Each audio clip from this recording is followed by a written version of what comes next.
కాకుండా మనం ఏం చేస్తామంటే మన సొంతంగా ప్రయత్నం చేస్తానంటా కానీ ఎన్ని రోజులు లాగినా ఆ కొండ రాదు, దారం దిగిపోతుంది. హల్లెలూయా.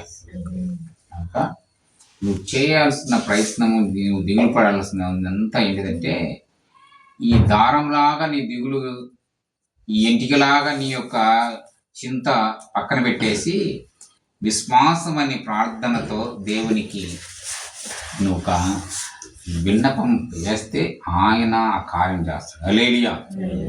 అది కాకుండా మనం ఈ లోకంలో ఎన్ని చేసినా కానీ నువ్వు వ్యర్థమవుతావు, దిగులు పడితే వేదన పడి నీ యొక్క బ్రతుకు వ్యర్థమవుతుంది, నీ ఆరోగ్యం పాడవుతుంది. కానీ కార్యములు కావు, పనులు కావు. హల్లెలూయా.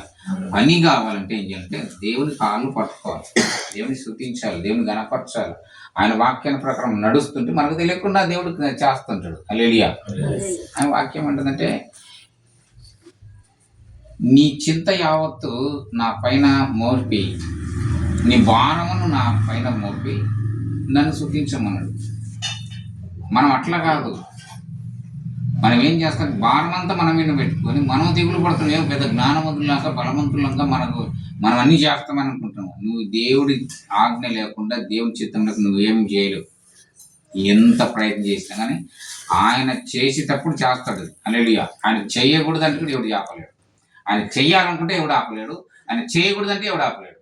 కనుక నువ్వు ఎందుకు నీకు బాధ, నువ్వు ఆయన మరొక ఆయన దేవుడు చేస్తాడు. ఇంకా ఈరోజు మనం దేవుడు హెచ్చరిస్తున్న మాట అంటే నీ యొక్క అవసరత ఏదైందో ఆయన అడుగు చేస్తాడు. దానికి ముందు ఏంటి అంటే ఆయన బిడ్డగా మనం ఉండాలా, కృతజ్ఞత కలిగించాలి. హల్లెలూయా.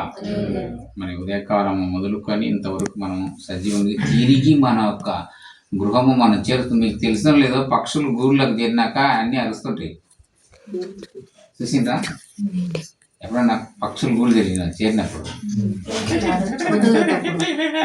ఎందుకు తెలిసిన కృతజ్ఞత కలిగి ఉంటాయి. మనకే లేదు.